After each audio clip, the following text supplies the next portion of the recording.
Assalamualaikum warahmatullahi wabarakatuh. Saya Intan Auliansah dari semester 2A. Di sini saya akan mereview rangkuman materi pada mata kuliah Hukum Pidana. Yang pertama-tama ada hukum. Hukum itu dibagi menjadi dua. Yang pertama ada hukum publik dan hukum privat. Hukum publik bisa kita sebut sebagai hukum pidana dan hukum privat bisa kita sebut sebagai hukum perdata.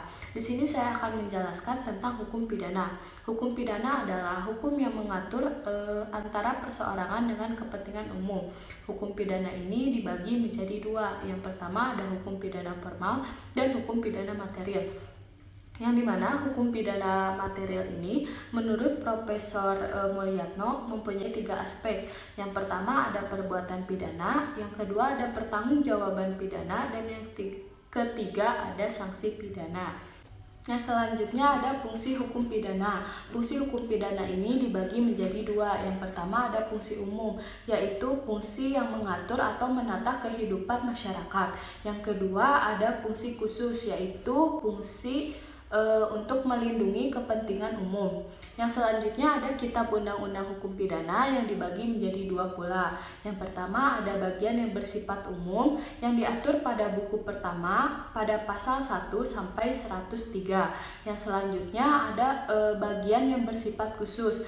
Yang pertama diatur pada buku kedua pada pasal 164 sampai 488 tentang kejahatan. Yang kedua diatur pada buku 3 yaitu pasal 489 sampai 569 tentang pelanggaran. Berlakunya hukum pidana ini dibagi menjadi dua. Yang pertama ada berdasarkan waktu atau tempus delicti, dan yang kedua ada berdasarkan tempat kejadian atau locus delicti. Yang selanjutnya tentang tindak pidana pada bab kedua. Tindak pidana lebih banyak digunakan istilahnya dibandingkan perbuatan pidana, peristiwa pidana, pelanggaran pidana, dan lain-lain. Salah satu alasannya yaitu dari segi sosio-yuridis, hampir semua perundang-undangan pidana menggunakan istilah tindak pidana.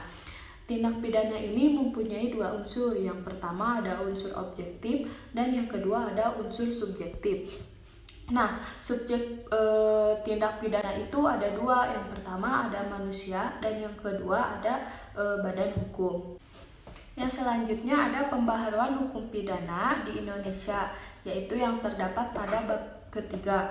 Alasan diadakan pembaharuan di Indonesia itu yang pertama ada alasan politis, ada alasan sosiologis, ada alasan praktis, dan juga yang terakhir ada alasan adiktif.